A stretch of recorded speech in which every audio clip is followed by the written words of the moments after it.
Okay, first of all, just write down the syllabus.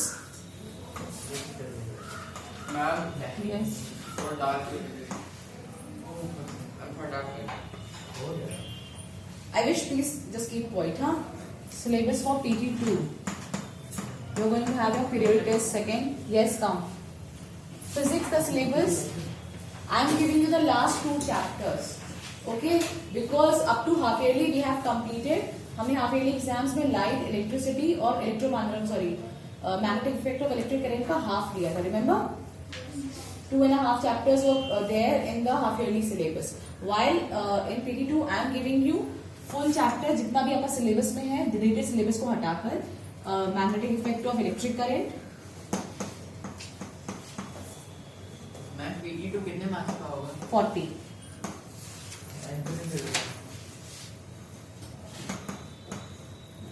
उसमें आपका simply 13 marks की chemistry, 13 marks.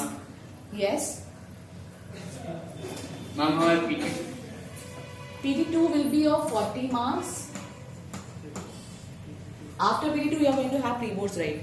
So PT2 will be of 40 marks in which division will be like 13 chemistry, 13 physics and 14 biology. और 14 में भी +1 एक MCQ ज्यादा होगा biology का. अदरवाइज आपको आपके 4 सेक्शंस होंगे A B C D, क्योंकि अब CBSE ने थोड़ा पैटर्न चेंज कर दिया है. So now you are going to have 4 section, each of 1 marks, 2 marks, 3 marks and 5 marks. Okay, you are going to have 3 question each of physics, chemistry and biology. 5 marks में एक question physics का, एक bio का और एक chemistry का होगा. Similarly 3 marks में भी एक फिजिक्स, केमिस्ट्री और एक बायोलॉजी. 2 मार्क्स में भी सेम. लेकिन जो 5 मार्कर्स होंगे उसमें आपको एमसीक्यूज क्या 3 एमसीक्यूज फिजिक्स और केमिस्ट्री के मिलेंगे, while 4 MCQs will be of biology. समझ में आ गया?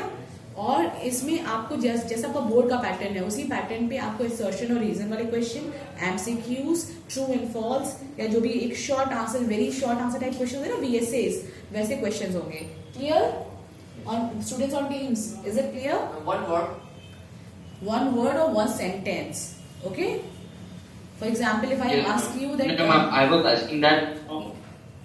Yes. From when do we have this? Approximately after 7th of December, maybe 7th December. Second week of December, you are going to have a PT2. Your syllabus is all completed in all subjects, I guess. सभी subjects में आपका 10th तो पूरा complete है ना, तो आप लोगों को तो ये पूछना ही नहीं चाहिए, आप तो बस रिवीजन करो. सो फर्स्ट चैप्टर आपका जो फुल आएगा that will be of magnetic effect of electric current, while the second chapter will be human eye. Ma'am वो कलरफुल वर्ड जनरेटर. अरे human eye and colourful world is chapters नहीं, and you are going to focus on the part which is coming in the board.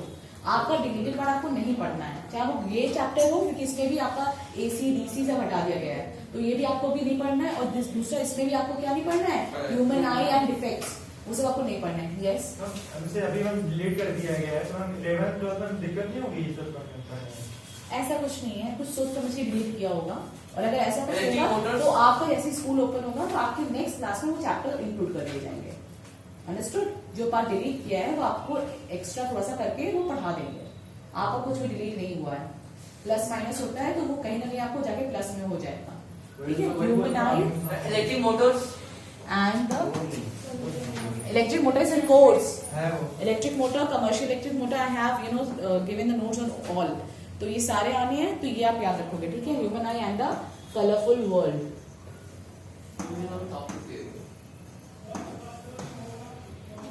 These are not that tough chapters. Light और electricity से chapter easy ही है, तो अब इनके revision और इनका study करना हमको वापस से स्टार्ट कर दो. इफ आई आस्क यू, जैसे for example VSA very short answer type में क्वेश्चन ऐसे आ सकता है कि which rule is used to determine the direction of magnetic field around a circular loop. Yes, Maxwell's right hand thumb rule. तो ये 3 words में आपका आंसर आ गया ना. तो very short answer type question कुछ इस तरीके के होंगे. ठीक है? जिसमें आपको सिर्फ 1 वर्ड या 1 सेंटेंस में आंसर करना है. और अब दूसरी चॉइस क्या होगी, आपको एक MCQ होगा और एक असर्शन रीजन क्वेश्चन होगा. तो ये अभी से अपने आप दिमाग में फॉर्मेट कर लो कि कितने कितने मार्क्स का क्या क्या क्वेश्चन है और कैसे उसको आंसर करना है. फर्दर नोट डाउन कर लिया इसको बेटा? Yes ma'am. मैं अपने फिजिक्स पार्ट के लिए आपको बता दे रही हूँ. 1 मार्कर क्वेश्चन के लिए आप वन वर्ड, क्योंकि आपको वर्ड लिमिट भी याद रखनी है कि you are going to give board exam, और वन सेंटेंस, इससे ज्यादा का आपको आंसर नहीं करना है, ठीक है। 1 to 2 लाइन से ज्यादा इससे ज्यादा आपको आंसर नहीं करना है। इससे ज्यादा आंसर करोगे, क्योंकि मैंने कॉपीज चेक करी थी हाफ ईयरली में, लोगों ने पैराग्राफ लिख दिया था 2 मार्क्स में, 3 मार्क्स में, क्योंकि आपने पूरा गूगल से कॉपी किया था। तो जो आपने आंसर पूरा कॉपी किया है ना, as it is figure number जो भी जहां से भी चीटिंग करी है, तो वो भी बिल्कुल आपने एज इट इज कॉपी कर दिया, ऐसे नहीं करना है, क्योंकि you are going to give board exam. So आपको याद रखना है कि 1 मार्क के आंसर के लिए you have to use only 1 word और 1 सेंटेंस, ठीक है। सिमिलरली 2 मार्क्स आई विश पूरे साइंस के लिए है, लेकिन आपको अपने अकॉर्डिंगली की बायो में हो सकता है लेंथ ऑफ क्वेश्चन थोड़ा इंक्रीज हो जाए, फिजिक्स में इतनी इंक्रीज नहीं होगी, बायो में थोड़ी सी इंक्रीज हो सकती है, केमिस्ट्री में सिर्फ रिएक्शंस में आपका काम चल सकता है, अंडरस्टूड। क्योंकि आपको हो सकता है कि आपको जो 1 वर्ड का आंसर है इसमें कोई रिएक्शन ही दे दी जाए, डिकम्पोजिशन है या कोई भी रिएक्शन है, तो उसमें आपको सीधे आप एक रिएक्शन लिख के उनको नेम करके लिख सकते हो, उनके नीचे ही ब्रैकेट्स में किसके ये नेम्स हैं, ठीक है। 2 मार्क्स में आपको 2 लाइन्स 2 words और मैक्सिमम 4, इससे ज्यादा लाइंस में आंसर नहीं करना है। 2 लाइंस मिनिमम और मैक्सिमम 4 लाइंस, और डायग्राम है तो आप डायग्राम बना सकते हो, ठीक है। जैसे अगर मान लो कलरफुल वर्ल्ड में कुछ आ गया, एंड अगर जैसे आपको लगता है कि इसको आप किसी अच्छे डायग्राम से रिलेट कर सकते हो, फॉर एग्जाम्पल सर्कुलर लूप आ गया, तो अगर आप एक सर्कुलर लूप बनाकर उसमें अगर आपने मैग्नेटिक फील्ड पेंसिल से दिखा दिया, तो ये कंडीशन है कि आपको प्लस मार्क्स मिल जाए, ठीक है। प्रेजेंटेशन में पॉजिटिव मार्क्स मिल जाए, टीचर आपकी लाइन पढ़ेगा भी नहीं, और अगर आपने डायरेक्शन सही दिखा दिया पेंसिल से, टीचर आपको उसमें +1 देगा। मैं फोर्स ज्यादा दे सकता है वो, 2 मार्क्स ज्यादा दे सकता है। I wish you have common sense, ठीक है। नाउ कॉमन सेंस यूज करो, 2 मार्क्स से ज्यादा में आपको मार्क्स मिल पाएगा इसमें। राजा शुक्ला बेटा थोड़ा सा कॉन्सेंट्रेट करो एंड बी सिंसियर, सीरियस मत हो जाओ, सिंसियर हो जाओ, क्योंकि इसके बाद आपके स्कूल में 11th क्लास भी नहीं है, you have to fight for your admission also. समझ में आ रहा है? तो आपको तो और मेहनत करनी है, आपको अच्छी परसेंटेज लानी है, ताकि आपको 11th में आप जहां भी जाओ तो आपको अच्छी स्ट्रीम मिल पाए, वेदर इट्स साइंस, कॉमर्स और आर्ट्स, क्योंकि आपको पता है आप यहाँ पे आप कितने अच्छे हो, आप कितना खराब कर पाओगे या कितना अच्छा कर पाओगे, ये तो आपको नहीं पता। बोर्ड में कॉपीज चेक होने के बाद जब आपकी मार्कशीट आएगी और आपको एडमिशन चाहिए होगा तो आपको दिक्कत आएगी, समझ रहे हो? क्योंकि वहां पे आपको मार्क्स के बेसिस पे ही एडमिशन मिलता है। वहां पे आप इंटरव्यूज बहुत अच्छे स्कूल होंगे तो आपको इंटरव्यू भले ही हो, लेकिन आपको पता है जनरली हर स्कूल में आपकी परसेंटेज के अकॉर्डिंग आपको एडमिशन मिलेगा। तो प्लीज बी सिंसियर, बहुत टाइम आपका निकल चुका है, now you are in school, so be sincere कि आपको कैसे पढ़ना है, कैसे आंसर्स करने हैं, अपनी हैबिट डालो। क्वेश्चंस में इतनी बार मतलब आपको बता चुकी हूँ क्या क्या इंपॉर्टेंट है किस चैप्टर से, उसी पर अगर आप फोकस करोगे तब भी आप 70 में से 60+ ले आओगे, क्योंकि साइंस इतनी टफ नहीं है, समझ रहे हो? नाउ 3 मार्क्स में 4 to 5 लाइन, इससे ज्यादा नहीं। 4 to 5 लाइन से ज्यादा आपको आंसर करने की जरूरत नहीं है 3 मार्क्स में। If you are having diagrams, if you are having some ray diagrams और कुछ भी आपका अलग से है, तो वो आप अलग से नीटली शो कर सकते हो। फर्दर 5 मार्क्स, ना 5 मार्क्स के क्वेश्चन को आप जितने अच्छे से एक्सप्लेन करोगे, you will get that 5 marks full. क्योंकि 5 मार्क्स में क्या होता है, मार्क्स कटने के भी चांसेस ज्यादा रहते हैं। टीचर के पास है कि हाँ किसी बच्चे ने बहुत अच्छे से मान लो न्यूमेरिकल ही था, उसने सॉल्व किया, उसने आंसर को एक इनबॉक्स में करके डार्कन कर दिया और एक अच्छे से पूरा लेआउट से लिखा है, गिवन दिस, पूरा गिवन अच्छे से लिखा, फिर पूरा फॉर्मूला एक्सप्लेन किया, फॉर्मूले में वैल्यू पुट करके आंसर निकाल के उसे बॉक्स में किया, तो उस बच्चे की कॉपी को पूरे फुल मार्क्स मिलेंगे 5। या आपने सीधे कल मैंने बच्चे को वहाँ क्लास 9 में न्यूमेरिकल दिया था काइनेटिक एनर्जी पे, उसे सीधे नंबर वैल्यू बस ये फॉर्मूला भी नहीं लिखा, हाफ mv², बिना फॉर्मूला लिखे उसने सीधे वैल्यू निकाल के रख दी, क्या 120 जूल, ठीक है। तो अगर आप सीधे 120 जूल लिख दोगे तो टीचर को नहीं पता चलेगा कि मास क्या है बॉडी का या वेलोसिटी क्या है, आपने पुट करने के बाद कैसे पूरा कैलकुलेशन किया है, तो टीचर विल नॉट अंडरस्टैंड ना, उसे तो लगेगा कि किसी बगल वाले चीटिंग कर लिया है। तो इसका मतलब 5 मार्क के क्वेश्चन का प्रेजेंटेशन और वे ऑफ राइटिंग बहुत अच्छा होना चाहिए। You have to write down everything given, अगर कोई न्यूमेरिकल है तो गिवन सारी वैल्यूज और जो आंसर है इसको प्रॉपर बॉक्स में, and hence the answer is this, या जो भी पूछा गया है वो प्रॉपर आप लिखोगे जैसे आप लिखते हो मैथ्स में, ठीक है। और अगर कोई एक्सप्लेनेशन वाला क्वेश्चन, जैसे आपको अगर याद हो 5 मार्क्स में अभी इसमें हाफ ईयरली एग्जाम में रीजन वाले क्वेश्चन आए थे, they are having 4 to 5 parts, ऐसा कुछ था, ये 3 पार्ट्स सॉरी क्लास 10, 3 पार्ट से आपके शायद वो रे डायग्राम्स वाले क्वेश्चंस आए थे। तो आप लोगों ने क्या किया था, किसी ने सिर्फ 2 ही पार्ट अटेम्प्ट किए, किसी ने क्या किया सिर्फ तीनों के लेंस डायग्राम बना के दिखा दिए। तो ऐसे नहीं होगा, लेंस डायग्राम बनाओगे आपको 3 मार्क्स मिले होंगे। अगर आप अभी तो अपनी कॉपी से देखें तो आपको 3 मार्क्स मिले हैं। जिस सिर्फ आपने लेंस डायग्राम बना दिया और सोचा कि टीचर अंडरस्टूड है, नहीं, आपको लिखना पड़ेगा कि the position of the object, the position of the image and the lens which is used. ठीक है, रे डायग्राम जो आप बनाओगे प्रॉपर, तो वो आपको थोड़ा लिख कर प्रॉपर डायग्राम बना के तब यू विल गेट 5 मार्क्स। तो 5 मार्क्स का answer you can write the answer into 6 to maximum 6 to 8 maximum है, 8 या 10 बस, अगर बहुत ज्यादा है तो। इतनी लाइन से आपको लिखने की जरूरत नहीं है। ठीक है, इतने में आपको अच्छे से आंसर करना है। 1 page is more than enough. अब पेज आपको मिलता है, आप उसे अच्छे से यूज करो। किसी बच्चे ने बहुत बड़ा बड़ा लेंस का डायग्राम बनाया था और कुछ लिखा नहीं, और किसी ने लिख इतना सारा दिया लेकिन लेंस का डायग्राम ही नहीं बनाया, तो ऐसे में दिस इज अनइक्वालिटी। ठीक है, इसमें आपको मार्क्स नहीं मिलेगा। आपको मार्क्स अगर ऑब्टेन करना है तो you have to be proper, in a proper way आपको चलना पड़ेगा। समझ में आया? वो ट्रू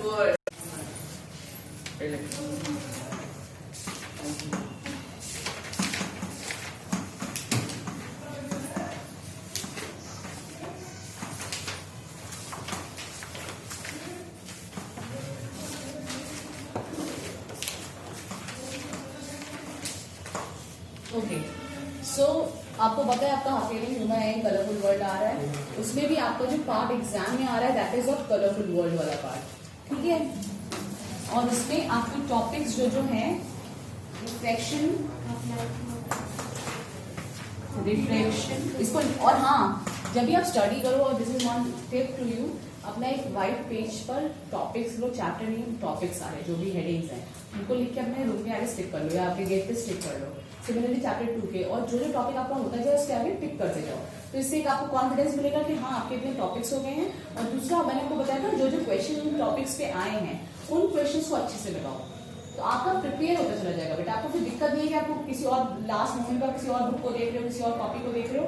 जस्ट मेंटेन 1 कॉपी, अपना टॉपिक पढ़ो, उस टॉपिक को ब्रीफ में उस कॉपी पे लिख लिया, और उससे रिलेटेड जितने क्वेश्चन आए हैं, क्वेश्चन नंबर, उसका आंसर, और आंसर जहाँ पे सॉल्व आंसर दिया हुआ है वहां से देख लो, या एनसीईआरटी से अच्छी कोई बुक नहीं।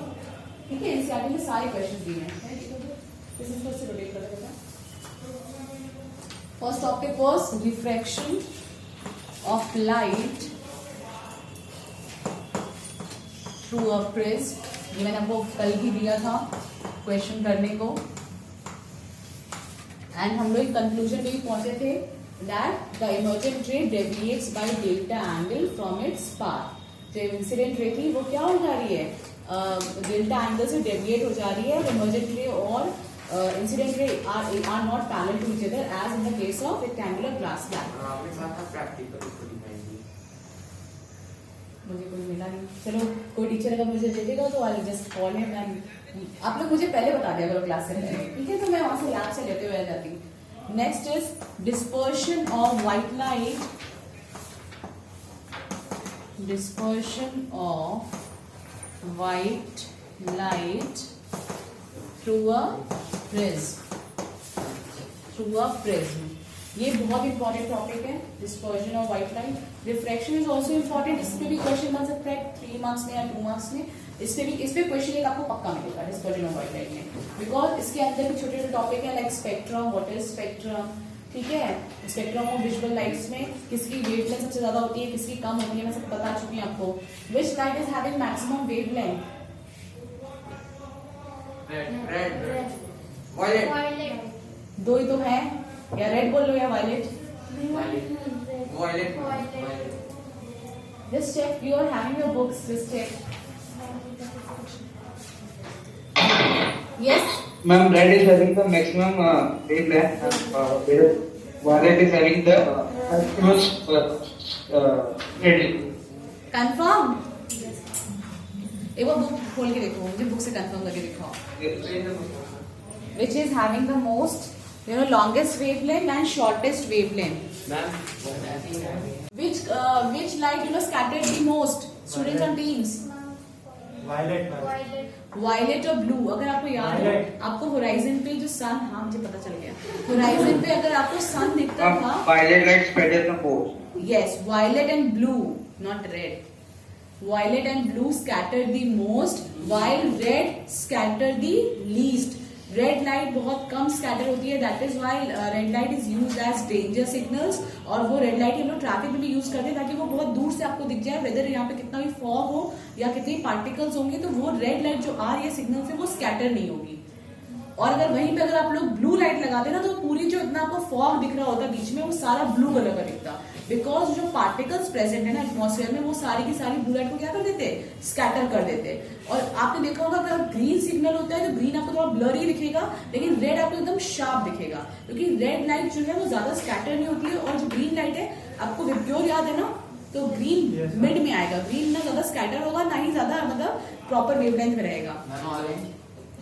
ऑरेंज करेगा, उतना नहीं करेगा, वो भी उसकी लॉन्ग वेव। यस, तो red will be have longest wavelength और violet and is having shorter wavelength. उसके बाद मैंने आपको ये बताया था कि वायलेट जो है वो बहुत लेस अमाउंट में प्रेजेंट है इस विब्ग्योर के पूरे मिक्सचर में। जैसे ना हम लोग कुछ कंटेंट बनाते हैं, तो ये जो विजिबल लाइट जो व्हाइट लाइट है, it is made of 7 colours. उस 7 कलर्स में वायलेट, इंडिगो थोड़ा कम अमाउंट में प्रेजेंट है और ब्लू ज्यादा अमाउंट में प्रेजेंट है, इसलिए ब्लू ज्यादा स्कैटर है, शॉर्टर वेवलेंथ ज्यादा स्कैटर होती है। और उसके बाद इधर जो रेड है और रेड येलो क्या, ठीक है, अभी हम टॉपिक वाइज टॉपिक आएंगे। Next topic atmospheric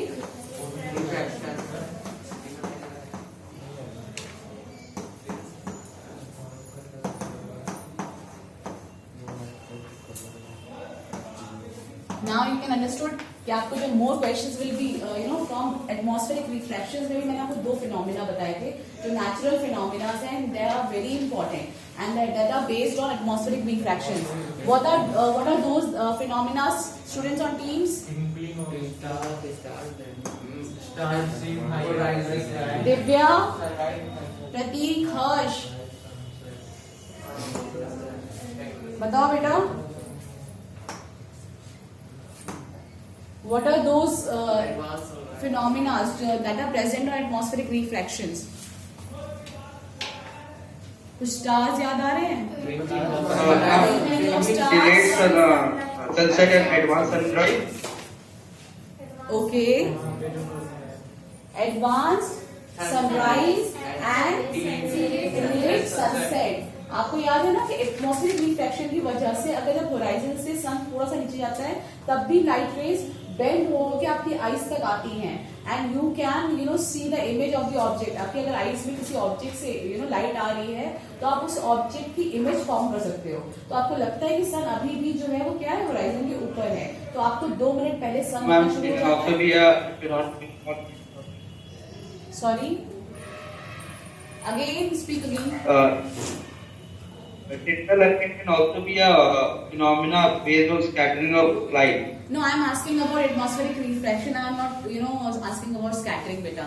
So I am asking about natural phenomena that based on the scientific phenomena atmospheric refraction. Atmosphere में रिफ्रैक्शन की वजह से आपको जो नेचुरल फिनोमिना दिखते हैं, earth is having atmosphere around itself, earth के चारों तरफ एटमॉस्फेयर है, और रिफ्रैक्शन आपने पढ़ा है कि लाइट जो होती है वो रिफ्लेक्ट हो जाती है, बेंड हो जाती है। समझ रहे हो? हम लोग ये पढ़ रहे हैं कि लाइट जो है वो बेंड हो जाती है, जब भी कोई पार्टिकल्स होंगे या मीडियम में चेंज होगा तो लाइट बेंड हो जाएगी। अब हम लोग क्या पढ़ रहे हैं इस चैप्टर में, हम लोग ये पढ़ रहे हैं कि जो नेचुरली हमारे यहाँ पार्टिकल्स प्रेजेंट है, for example earth is, we are having earth, और अर्थ की चारों तरफ एक ब्लैंकेट ऑफ एयर है। इसी ब्लैंकेट ऑफ एयर को हम लोग क्या बोलते हैं, एटमॉस्फेयर। और इस एटमॉस्फेयर में डिफरेंट टाइप्स की गैसेज हैं, कुछ हेवी गैसेज हैं, कुछ लाइट गैसेज हैं, कुछ particles of smoke is there, particles of water droplet is there, तो बहुत सारे पार्टिकल्स ये एटमॉस्फेयर बना है। और इस एटमॉस्फेयर में अगर रिफ्रैक्शन हो, मतलब अगर कोई लाइट रेस में आए और बेंड हो जाए, कोई भी लाइट कहीं से भी आ सकती है, ठीक है, it is coming from a far universe, अगर वो वहां से भी आती है और इस एटमॉस्फेयर में एंटर करने पे अगर वो बेंड हो जा रही है, तो इसका मतलब यहाँ पे रिफ्रैक्शन हो रहा है, ठीक है, क्योंकि लाइट रे जो हो रही है पाथ से बेंड हो रही है, और बेंड होने की वजह से आपको क्या नेचुरली फिनोमिना दिखते हैं, that will come under atmospheric refraction. तो हमें दिखता है नंबर 1 ट्विंकलिंग ऑफ स्टार्स, कि हमारे जो स्टार्स बहुत दूर से हैं, हमें लगता है कि वो ट्विंकल कर रहे हैं, ठीक है, वो एक स्पेस से दूसरी जगह ब्लिंक कर रहे हैं। तो ये एक तो ये हमें दिखता है इस एटमॉस्फेरिक रिफ्लेक्शन की वजह से, अगर ये एटमॉस्फेयर प्रेजेंट है इसकी वजह से। अगर यहाँ पे कोई एटमॉस्फेयर प्रेजेंट नहीं होता तो उस स्टार से जो सीधी लाइट आती है आपकी आईज तक आती है और आप उस स्टार की एग्जैक्ट पोजीशन बता पाते हैं कि वो स्टार वहां पे लोकेटेड है। पर क्या होता है, हमें ना इस एटमॉस्फेयर की वजह से कभी मान लो गैस पार्टिकल्स आता है तो हमें लगेगा कभी इस स्टार की पोजीशन यहाँ से लाइट आ रही है, कभी लगेगा लाइट यहाँ से आ रही है, तो हम इसकी एक्यूरेट पोजीशन देख पाते हैं, एग्जैक्ट पोजीशन नहीं बता पाते हैं, क्योंकि लाइट जो उससे आ रही है वो बेंड हो जा रही है, कभी ज्यादा स्लाइटली ज्यादा बेंड होगी, कभी कम बेंड होगी। तो आपको तो लगेगा कि जहां से लाइट आ रही है वहां पे ऑब्जेक्ट है, तो कभी आपको लगेगा कि वहां पे स्टार है, कभी लगेगा वहां पे स्टार है। बट स्टार क्या होता है, star is not actually there, मतलब स्टार थोड़ा सा नीचे ही पोजीशन पे होगा। आपको अगर याद हो तो आपने अगर एपरेंट पोजीशन और actual position twinkling of star में, तो ये समझ में एटमॉस्फेरिक फिनोमिना, इसका रिफ्लेक्शन का मतलब क्या है, लाइट की बेंडिंग हो जाना एटमॉस्फेयर के अंदर, जो लाइट बाहर से स्टार से आ रही है आपकी तरफ, ठीक है, सन से भी जो लाइट आती है, तभी तो advance sunrise and sorry late sunset क्यों दिखता है, क्योंकि होराइजन पे सन आता नहीं है, लेकिन उससे जो लाइट निकल रही है वो इस एटमॉस्फेयर की वजह से बेंड होकर आपकी आई से पहुंच जा रही है। आपने ह्यूमन आई नहीं पढ़ा है, वरना आपको पता चलता है कि ह्यूमन आई में भी एक कॉन्वेक्स लेंस प्रेजेंट होता है जो कि इमेज बनाता है रेटिना के ऊपर, ठीक है। तो आप भी सारे ऑब्जेक्ट से क्यों देख पा रहे हो, क्योंकि इन ऑब्जेक्ट पे जो सनलाइट पड़ रही है, सनलाइट रिफ्लेक्ट होकर आपकी आईज में आ रही है, ठीक है, और आपकी आईज में आने से आप उस ऑब्जेक्ट की इमेज बना पा रहे हो कि अच्छा वहां पे एक चार्ट लगा हुआ है, या वहां पर एक कार्डबोर्ड है, या वहां पे बच्चे बैठे हुए हैं, समझ रहे हो। तो this is what, this is all functioning. तो ऐसे ही एटमॉस्फेरिक रिफ्लेक्शन से आप ये डिफरेंट फिनोमिना देख पाते हो। तो these are all actually physics phenomena, यहाँ पे सब जगह नॉर्मल रिफ्लेक्शन हो रहा है। इसके बाद आपने क्या पढ़ा था, next topic number 4 was scattering of light. Now just tell me scattering of light. Kindly mute your mics. Those who are on Teams, please mute your mic if you are not speaking. Yes, scattering of light. अब क्या हो रहा है, जो light आ रही है वो इन particles से पढ़कर क्या हो जा रही है, स्प्रेड हो जा रही है, ठीक है। ये पार्टिकल्स में ऐसी लाइट पड़ी तो जो शॉर्टर वेवलेंथ की लाइट है, अभी हम लोग विजिबल लाइट की बात कर रहे हैं, क्योंकि हमारे पास जो मेन सोर्स ऑफ एनर्जी है वो क्या है, सन है हमारे यूनिवर्स में, और जो सन से लाइट आ रही है उसमें जो व्हाइट लाइट है, उस व्हाइट लाइट का हमने एक फिनोमिना देखा है कि जब उस व्हाइट लाइट जो है, जो एटमॉस्फेयर में प्रेजेंट पार्टिकल्स हैं उनके अंदर, आपने टिंडल इफेक्ट पढ़ा था केमिस्ट्री में, ठीक है। टिंडल इफेक्ट कौन सी सोल्यूशन या कौन से पार्टिकल्स में दिखता था, इफ यू रिमेम्बर, तीन टाइप के सोल्यूशन होते थे, तीन टाइप के, क्या, एक ट्रांसपेरेंट सोल्यूशन, कौन कौन सोल्यूशन होते थे, कोलाइडल सोल्यूशन, याद है, कोलाइडल सोल्यूशन के पार्टिकल का साइज थोड़ा सा बड़ा और ट्रांसपेरेंट से थोड़ा सा बड़ा होता था, और थर्ड सोल्यूशन कौन सा था बेटा, नहीं, सॉल्ट सोल्यूशन अलग चीज है, हेट्रोजीनियस मिक्सचर्स, हेट्रोजीनियस सोल्यूशन मान लो, तो उनके पार्टिकल से तो छोड़, मीडियम पार्टिकल, कोलाइडल पार्टिकल्स और मीडियम पार्टिकल, ना तो उनका साइज बहुत कम होगा, अगर उनका साइज बहुत कम होगा तो लाइट रे से पास हो जाएगी, ठीक है, behaves like a transparent medium. Transparent medium में लाइट रे स्ट्रेट पास हो जाती है, हेट्रोजीनियस मिक्सचर में लाइट पास ही नहीं होगी, और कोलाइडल में क्या होता है, कोलाइडल मिक्सचर सोल्यूशन में अगर लाइट को डालो तो वो लाइट स्कैटर करती है, ठीक है, तभी आपको मिल्क का कलर व्हाइट दिखता है, क्योंकि उसमें जो पार्टिकल प्रेजेंट है उसमें जब लाइट फॉल कर रही है तो वो क्या है, व्हाइटिश सा कलर आपको दिखाती है, आपको स्कैटर करता हुआ दिखता है, समझ में आया। तो स्कैटरिंग ऑफ लाइट यहाँ पे कौन कौन से फिनोमिना पढ़े थे, टिंडल इफेक्ट नहीं आ रहा है, बट टिंडल इफेक्ट इससे मतलब रिलेटेड था कि हाँ कोलाइडल सोल्यूशन में भी आप ऐसा होता है। अब स्कैटरिंग ऑफ लाइट में आपने कौन कौन से फिनोमिना पढ़े थे, colour of sky is white, colour of sky is blue, और आपने क्या पढ़ा था, colour of sun at sunset and sunrise. Okay, what is the sun's color at the time of sunset and why so? थोड़ा सा मैंने पूरा चीज बना के दिखाया था, मैंने वीडियोस देखे हो तो क्या कह रहे हो, पढ़ते नहीं थे उस वक्त। The color of sun at the time of sunset and sunrise is which color and why so? reddish color, Reddish in color. At sun. because of scattering of light. और ऐसा क्यों होता है, Because it has large wavelength. So it large wavelength तो दिन की time भी होती है, Large wavelength. Because white light travels for a longer time when Yes. at the time of sunset. yes, very good, because at the time of sunset and sunrise the sun is near about horizon, और horizon के time पे मतलब अगर आप ऐसे समझो, इस तरह इस पे आप समझो, तो ये अगर होराइजन है, just make this here only, now see this is earth horizon, अगर ये अर्थ का होराइजन है,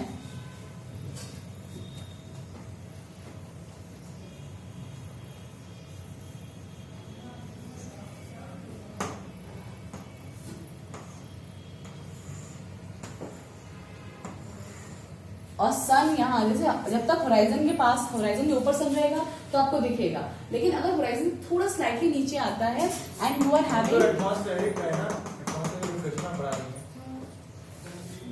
तभी तो मैं ऊपर से नीचे चली गई। थोड़ा सा प्रेजेंट ड्रॉ क्लास में, you are standing here now, scattering of light, अभी मैंने एटमॉस्फेरिक रिफ्लेक्शन बताया, एटमॉस्फेरिक रिफ्लेक्शन से दो चीजें होती हैं कि आपको सनराइज से पहले सन दिखना शुरू हो जाता है और सनसेट के बाद ही आपको 2 मिनट का सन दिखता है। स्कैटरिंग ऑफ लाइट का मतलब ये है कि आपको इस समय भी सन कैसा दिखेगा, कुछ रेड कलर का दिखेगा, ठीक है, ये जो सन है आपको थोड़ा सा रेड कलर का दिखेगा, ऑरेंज मैम, ऑरेंज दिखता है ऑरेंज एकदम। अगर अर्ली इन द मॉर्निंग आप सन को देखो एकदम अर्लीस्ट मॉर्निंग में, तो आपको एकदम लाल सा एक सर्कल दिखता है, और फिर धीरे धीरे सर्कल येलोइश दिखता है, orangish, and then after some time it just seems like a white circle, ठीक है। तो ऐसा क्यों होता है, because of scattering of light, जो कि सन का कलर है वो रेड दिखता है स्कैटरिंग ऑफ लाइट की वजह से, सन 2 मिनट पहले दिख रहा है वो है एटमॉस्फेरिक रिफ्लेक्शन की वजह से। समझ में आया दोनों में अंतर, सन जो है वो 2 मिनट आपको Yes, ma'am. आपको 2 मिनट पहले लगेगा, सन यहाँ पे आ गया है, मतलब सन की पोजीशन 2 मिनट्स पहले लगेगी, because of atmospheric reflection, this is because of atmospheric तो आपने रिफ्लेक्शन, सन को हॉरिजॉन्टल नीचे क्यों बनाया है इस समय?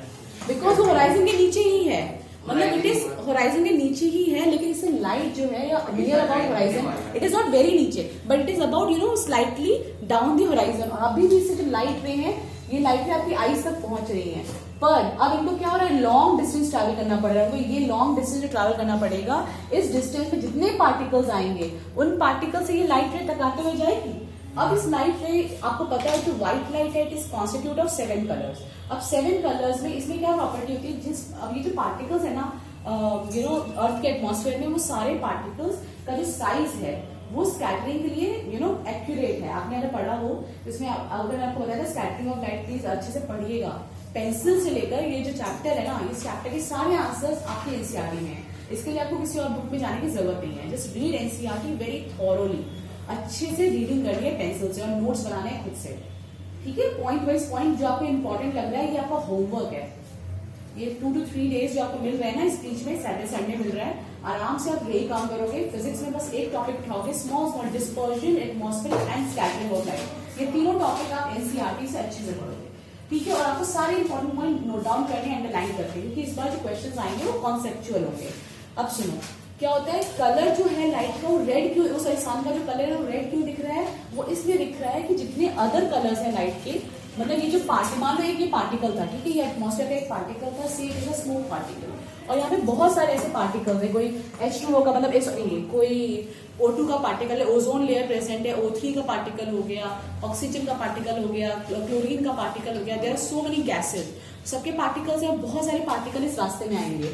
तो अब ये जब लाइट, व्हाइट लाइट जो ऐसे आ रही थी, अब जब इस पार्टिकल से टकराएगी तो जितने इसकी प्रॉपर्टी होती है, जितने शॉर्टर वेवलेंथ होंगे वो आप क्या हो जाएंगे, स्कैटर हो जाएंगे, मतलब वो लाइट से हटते जाएंगे, और उसके बाद अब इसमें कितने बचे, 6 कलर, फिर ये नेक्स्ट पार्टिकल से टकराई तो इसमें क्या हुआ, उसने उसके बाद वाली जो वेवलेंथ है उसको स्कैटर कर दिया, तो यानी अब वायलेट के बाद इंडिगो स्कैटर हो गया, लास्ट मिनट में हाँ, तो जैसे इंडिगो स्कैटर हो गया, उसके बाद क्या होगा, फिर अगले पार्टिकल से टकराई तो उसके बाद ब्लू भी स्कैटर हो गया, इसकी लाइट के अंदर का जो ब्लू कलर था वो भी स्कैटर हो गया, उसके बाद नेक्स्ट पार्टिकल से जैसे वो यू नो इनकाउंटर हुई तो उसके बाद ग्रीन, ऐसे येलो, जाते जाते अब तक आपकी आईज तक आते आते आपके आईज तक आते आते जो लाइट में कलर बच रहे होंगे वो अप्रोक्सीमेटली क्या होंगे, ऑरेंज, एंड मोस्ट अमाउंट में क्या होगा, रेड। तो ये जो आपको लगेगा, जो ऑब्जेक्ट आप देख रहे हो, क्योंकि हमारी आईज का एक यू नो नेचर होता है, हम उस ऑब्जेक्ट को उस कलर का देखते हैं जिस कलर को मतलब वो रिफ्लेक्ट बैक करती है, जो कलर से वहां से आ रहा है आप वही कलर देख पा रहे हो। तो क्या हुआ, आपको लगेगा जो ये सन है इसमें सिर्फ कौन सी जो लाइट आपकी आईज तक एंड तक आएगी वो किस कलर की बचेगी, रेड या ऑरेंजिश, ऑरेंज बहुत कम, रेड बहुत ज्यादा अमाउंट में। तो आपको लगेगा जो ऑब्जेक्ट आप देख रहे हो, जो सन है वो किस कलर का है, रेड कलर का है। और वो किस टाइम पे? सनसेट और सनराइज के टाइम पे, बिकॉज इसी टाइम पे आपकी लाइट को, इस लाइट को ज्यादा डिस्टेंस ट्रैवल करना पड़ेगा। ज्यादा डिस्टेंस ट्रैवल करने के चक्कर में इसको ज्यादा नंबर ऑफ पार्टिकल से इंटरैक्ट करके वहां आपकी आइस तक आना होगा। और बाकी पूरे टाइम में क्या होता है? बाकी पूरे टाइम में जब होराइजन के ऊपर सन होता है तो जब यहाँ पे भी स्कैटरिंग ऑफ लाइट हो रही है, लेकिन जो 3 कलर ज्यादा स्कैटर हो जाते हैं वो कौन से हैं? वायलेट, इंडिगो और ब्लू। और उसके बाद जो बची हुई लाइट है वो आप तक पहुंच जाती है। तो ऑरेंज, येलो और रेड उसमें कॉन्स्टिट्यूट रहते हैं, तो आपको सन जो होता है थोड़ा येलोइश ही दिखता है। येलोइश समझ रहे हो? आपको कैसा दिखता है? येलोइश कलर का सन दिखता है कि हाँ येलो येलो से आपको आसमान दिखता है तो लगता है कि वो सन है, बिकॉज बाकी जो ब्लू कलर है वो स्कैटर आउट हो गया है और जो बचा है वो यही 3-4 कलर बचे हैं। और जब आपके हेड पे सन होगा तो यहाँ पे आप जब देखोगे तो यहाँ पे लीस्ट स्कैटरिंग होगी, यानी 12 बजेगा दिन में अपने सर के ऊपर जब सन को देखते हो तो सन को मिनिमम डिस्टेंस ट्रैवल करना पड़ रहा है आपके ऊपर, आपकी आइस तक आने के लिए। तो उसमें जितने कलर्स है वो सारे के सारे स्कैटर होंगे नहीं, तो ज्यादा बहुत लाइट अगर स्कैटर होगा तो पर्पल या फिर हल्का सा ब्लू कलर स्कैटर होगा, तो आपको स्काई ब्लू दिख रही है। जो पार्टिकल्स है वो कैसे कलर के दिखने लग जाएंगे? ब्लू कलर के। लेकिन जो मेन लाइट आपको जहाँ से मिल रहा है, सोर्स ऑफ एनर्जी है, वो आपको कैसा लगेगा? व्हाइटिश कलर का लगेगा, क्योंकि सारी व्हाइट लाइट स्कैटर नहीं होगी, कुछ रेज जो होंगी स्ट्रेट जो आ रही है वो स्कैटर हो जाएंगी, लेकिन बाकी सारी जो सन की ऑल लाइट आ रही है वो आपको as it is white colour की दिखेगी। सारी लाइट में स्कैटर नहीं हो रही तो स्काई क्यों ब्लू दिख रहा है उस समय? मैं कुछ तो स्कैटर होंगे ना। क्या कुछ आपने बोला कि कुछ देखो, जितने आपको जितना स्काई दिख रहा है वो आपके सर के ऊपर वाला स्काई दिख रहा है, ठीक है? तो उससे जितनी अमाउंट ऑफ सन का, एक sun is a very big circle, उससे जितनी ज्यादा लाइट्स आ रही है वो आप पूरे मतलब जितना उसका ब्लू कलर है वो स्कैटर हो जा रहा है जितनी लाइट आ रही है। लेकिन फिर भी जो मैक्सिमम लाइट आपको, फिर भी आप जितना देख पा रहे हो सन के ऊपर, आपको सन हमेशा येलोइश या फिर व्हाइटिश कलर का दिखेगा नून के टाइम में। नून में मैक्सिमम मतलब मिनिमम स्कैटरिंग होती है, क्योंकि हम लोग अलग कॉन्टिनेंट में रहते हैं, समझ रहे हो? हम लोग जो है इक्वेटर से ऊपर है।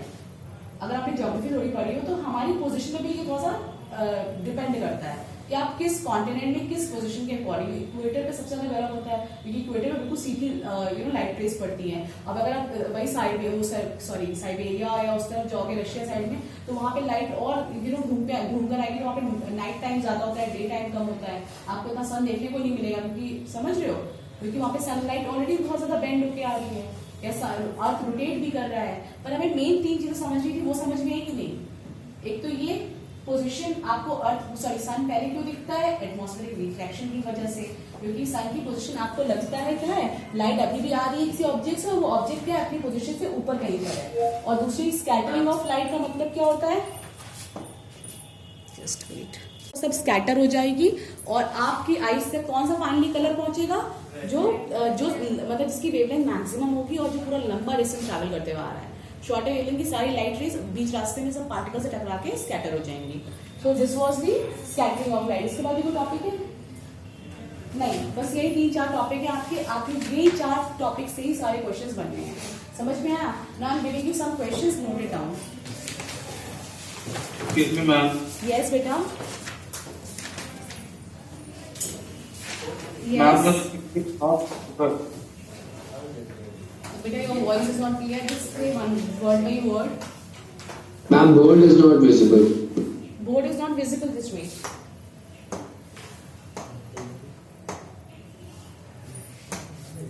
Now is it visible? Yes, ma'am. Okay. Beta, note down some question. I am repeating some question. Please note it down.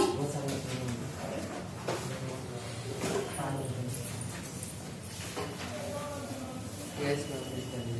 Note down some MCQs. Note down some MCQs first. At noon, MCQ number 1. At noon, the sun appears white. At noon, the sun appears white. The sun appears white as number 1, option A.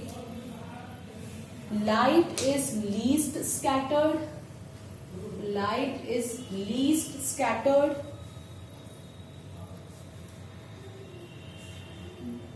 B. All the colors of the white light, all the colors of the white light are scattered away. All the colors of white light are scattered away. Option C. color is scattered the most? Blue color is scattered the most.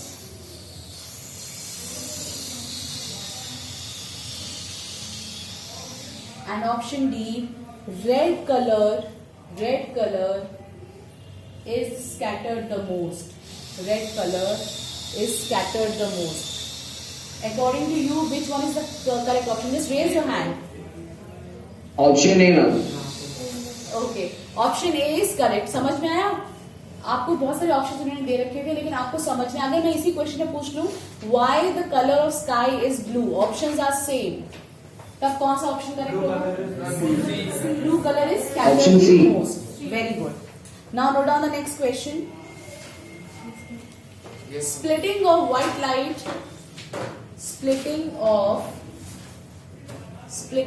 white light into 7 colors.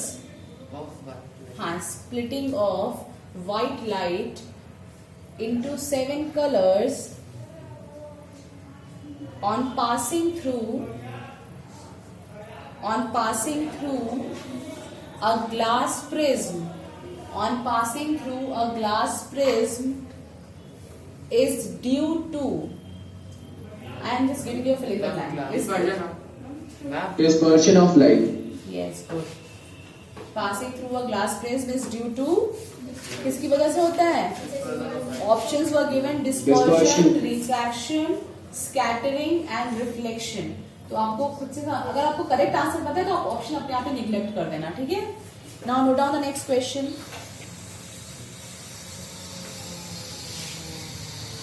The stars twinkle. Assertion reason question है. Assertion है. This is an assertion.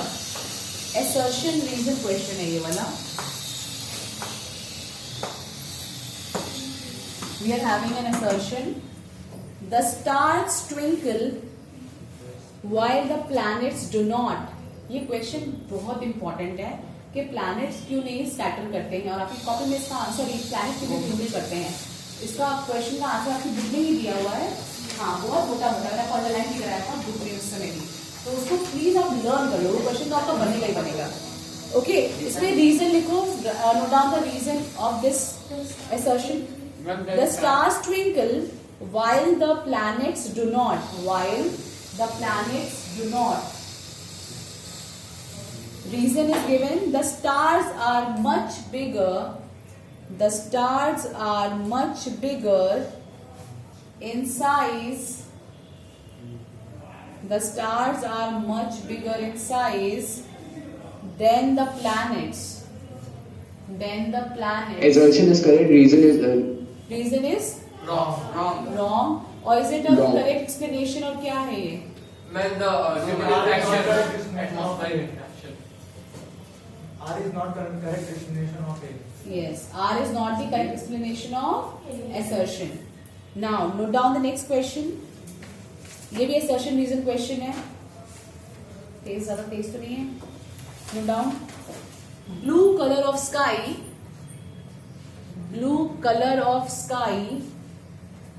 appears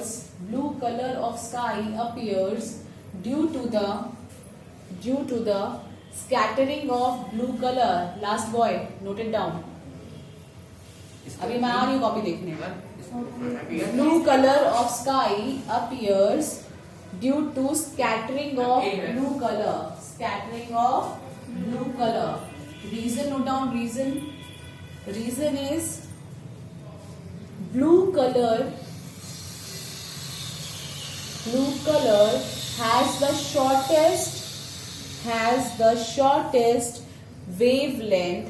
shortest wavelength in visible spectrum. Both are correct.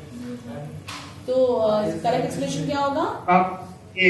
Both are correct. Both are correct, and reason is the correct explanation of assertion. Good. Now You are next. proportional to 1 by 8. Okay. Now note down next question. Which phenomena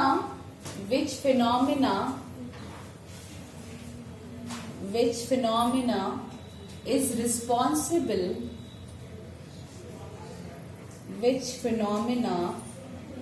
responsible for increasing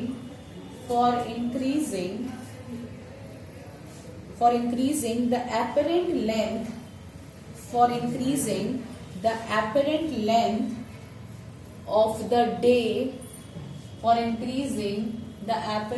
length of the day by 4 minutes. Okay, मतलब जो आपका Atmospheric reflection. Very good. अब ये समझ में आ गया ना. 2 minute पहले आपको सनराइज दिख जाएगा तो आपको लगेगा दिन शुरू हो गया है, और 2 मिनट बाद सनसेट होगा तो आपको लगेगा दिन अभी ढलने में 2 मिनट और है. इट मीन्स दैट आपका जो एक्चुअल डे और नाइट था वो कितने से इंक्रीज हो गया है? 4 मिनट से इंक्रीज हो गया है. एफरेंट का मतलब क्या होता है? This is not actual. Actually में ऐसा नहीं हो रहा है, बट आपको ऐसा लग रहा है. So this is false. True मतलब ये चीज करेक्ट मतलब एक्चुअल नहीं है कि अभी डे की लेंथ बढ़ गई है, बट आपको इस एटमॉस्फेरिक रिफ्लेक्शन की वजह से क्या लगेगा कि दिन 4 मिनट बढ़ा है. समझ में आया? हमें हमेशा होता है समर और विंटर में तो हाँ, सनसेट और सनराइज. क्योंकि अगर आप सनसेट और सनराइज में हमेशा देखोगे लाइट रेज आएंगी, लेकिन क्या होता है अगर क्लाउडी वेदर है या अगर ऐसा कुछ है तब तो आपको लगेगा सन दिखता ही नहीं कितनी बार आपको. लेकिन जब भी इफ इट इज विजिबल तो यू कैन सी दैट ऐसा हो रहा है जिस भी पार्ट ऑफ वर्ल्ड में अगर उस समय क्लीन वेदर आपको दिखने को मिलेगा तब. Note down next question.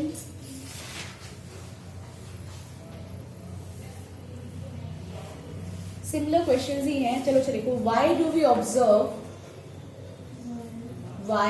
we observe difference in color? Why do we observe difference in colors of the sun? Difference in colors of the sun during sunrise, comma sunset, during sunrise, comma sunset and noon. Question mark. Because of difference in scattering of light. और इसमें जरा ये लिखो CBSE 2012 and 2011 में same question repeat हुआ है. 2011 में बस की लैंग्वेज चेंज हो गई थी. वो लैंग्वेज भी लिख दो किस लैंग्वेज में आता है. CBSE 2012 और करके लिखो सेम क्वेश्चन अलग लैंग्वेज में इस तरीके से आया था. और ये तो 2012 वाला हो गया था. 2011 में सेम यही क्वेश्चन पूछा गया है, बस लैंग्वेज चेंज है. लिखो इसी को लिखो. और during sunrise and sunset, comma sky appears red,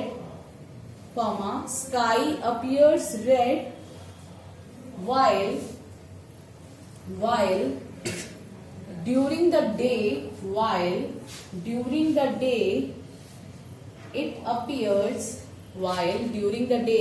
it appears blue, full stop. While during the day it appears blue, full stop. Explain this natural phenomena.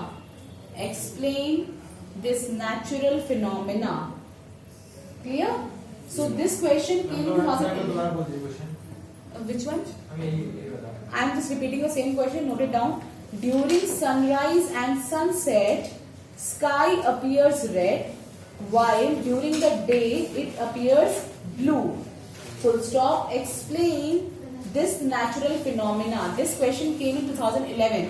दोनों ही क्वेश्चन सेम है. समझ रहे हो? ऊपर वाला क्वेश्चन भी और नीचे वाला क्वेश्चन दोनों का ही फिनोमिना क्या है? नेचुरल फिनोमिना कौन सा हो रहा है? ये scattering of light from the sun. Scattering of light हो रहा है. Scattering of light. अच्छा, स्कैटरिंग ऑफ लाइट हो रहा है. सॉरी. ठीक है, स्कैटरिंग ऑफ लाइट. और क्या है? दोनों में ही सेम है. बस आपको नून के टाइम पे सन व्हाइट दिख रहा है. इसमें बोलते हैं आपको दिन में आपको स्काई ब्लू दिख रही है. बाकी दोनों टाइम पे आपको क्या दिख रहा है? रेड सन और रेड मतलब दिख रहा है क्या? सनसेट पे और सनराइज पे. समझ में आ गया? तो इस टाइप के लैंग्वेज चेंज होकर क्वेश्चंस आपको मिलेंगे इस चैप्टर से. इसमें आपको सारे लैंग्वेज बेस्ड क्वेश्चंस मिलेंगे. अगर आपको न्यूमेरिकल तो नहीं मिलेगा. न्यूमेरिकल आपको अगर मिलेगा तो चैप्टर नंबर 13 से ही थोड़े बहुत न्यूमेरिकल्स मिल सकते हैं. बाकी इस चैप्टर से आपको सारे कॉन्सेप्ट बेस्ड क्वेश्चंस मिलेंगे. तो आपकी प्रैक्टिस क्या होनी चाहिए? लैंग्वेज को आंसर्स करने की. ठीक है, कि एक्चुअली में जो एग्जैक्ट आंसर है वो आप लिखो. समझ में आ गया? Yes, ma'am.